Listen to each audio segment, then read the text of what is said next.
వివాదంలో చిక్కున్నారు గరికపాటి. మధ్యాహ్న భోజనం పైన ఇటీవల ఆయన వివాదాస్పద వ్యాఖ్యలు చేశారు. ఒక రచ్చలేస్తోంది. వాళ్ళకి తిండి పెట్టి, గుడ్డు పెట్టి, వాళ్ళకి బట్టలు ఇచ్చి, పుస్తకాలు ఇచ్చి చదువు చెప్పించాలా? ప్రభుత్వ పాఠశాలలో ఇన్ని రకాలు ఉండాలనా? దాంట్లో బల్లి పడిందని గొడవ, దాంట్లో ఇంకేదో కప్ప పడిందని గొడవ, ఇన్ని రకాల గొడవలు ఉంటాయా అంటూ వివాదాస్పదంగా మాట్లాడుకొచ్చారు ఆయన.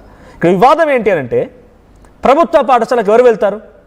పోనీ గరికపాటి గారి కుటుంబంలో ఎవరైనా ప్రభుత్వ పాఠశాలకు వెళ్ళిన వారు ఉన్నారా?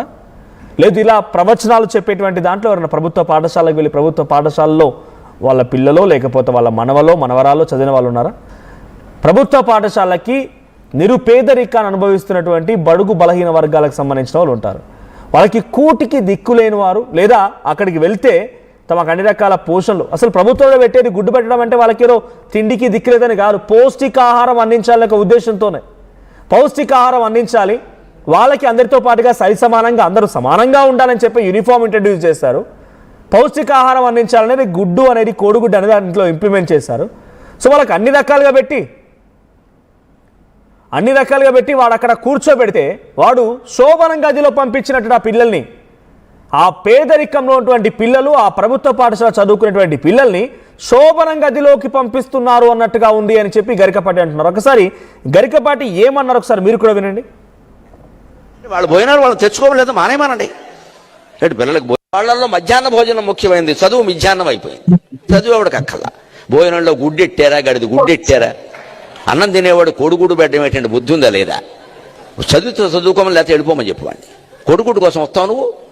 ఈ గుడ్లు లెక్క రాయాలి మాస్టర్లు, వాళ్ళ కర్మ కాలిపోయి. చదువు చెప్పక్కల్లా. ఎన్ని గుడ్లు వెళ్ళాయి, ఎన్ని గుడ్లు మిగిలాయి, ఎన్ని గుడ్లు మధ్యలో పేలాయి, ఎన్ని గుడ్లు ఈ మాస్టర్ తినేసాడు. ఇంక ఇప్పుడు చదువు ఎందుకు చెబుతాడండి? అసలు పిల్లలకి భోజనం పెట్టడం ఏంటంటే వాళ్ళ భోజనాలు వాళ్ళు తెచ్చుకోలేదు, మానేమానండి. పిల్లలకు భోజనం పెట్టి, పుస్తకాలు ఇచ్చి, యూనిఫార్మ్ ఇన్ని ఇస్తే వాడు చదువుతాడా? శోభనం పెళ్లి కొడుకులో మంచం ఎక్కి కూర్చుంటాడు. ఎందుకు చదువుతాడు వాడు? విద్యార్థికి ఎన్ని సౌకర్యాలా అవసరమా? చదువు రావట్లేదు ఎవరికి, భోజనాలే వస్తున్నాయి. పైగా అందులో బల్లి పడింది, పిల్లి పడింది, పడదా? ఆ వండి పెట్టే వాళ్ళకి డబ్బులు ఉండవు. ఎక్కడి నుంచి ఇస్తారు? ఎంతమందికి ఇస్తారమ్మా? ధార పోస్తారు ప్రభుత్వం వాళ్ళు. ఎక్కడి నుంచి ఉన్నాయి డబ్బులు? ఇక్కడ నీ డబ్బులు పెట్టి నువ్వు చదువుకో, నీ అన్నం నువ్వు తిను, నీ బట్టలు నువ్వు కట్టుకో, నీకు ఇష్టమైతే చదువు. ప్రభుత్వం పని ఏమిటంటే, ఉభయ తెలుగు రాష్ట్రాల పెద్దలందరూ వింటారు నా కెమెరా ద్వారా కాబట్టి చెబుతున్నా, ప్రభుత్వం కర్తవ్యం బాగా చదువు చెప్పడం తప్ప పుస్తకాలు ఇవ్వడం, బట్టలు కుట్టించడం, అన్నం పెట్టడం కాదండి.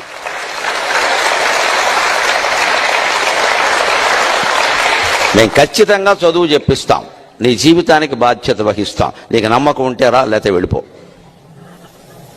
ఈ మాట అనే దమ్ము లేదు ఎవరికి. ఎందుకంటే అందరికీ మళ్ళీ ఎన్నికలు రావాలి, మళ్ళీ మనం రావాలి, మళ్ళీ మనం రావాలనే దరిద్రం వదిలిపోతే ఇవన్నీ ఉంటాయి. మళ్ళీ నువ్వే ఎందుకు రావాలి? ఇంకొకడు వస్తాడు, నీకు అనవసరం. వాళ్ళల్లో మధ్యాహ్న భోజనం ముఖ్యమైనది, చదువు మధ్యాహ్నం అయిపోయింది. చదువు ఎవడికి అక్కల్లా.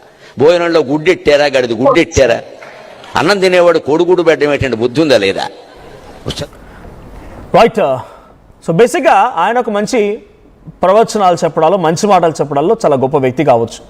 కానీ ఇక్కడ మేబీ ఆయనకు కూడా తెలిసి ఉంటుంది, మరి ఎందుకు ఈ రకమైన వ్యాఖ్యలు చేశారో తెలీదు. దీనికి ఒక క్లారిటీ కూడా ఇచ్చారు ఆయన.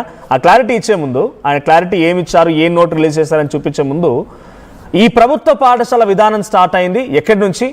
అందరికీ విద్య అందించాలంటే ఒక ఉద్దేశం నుంచి.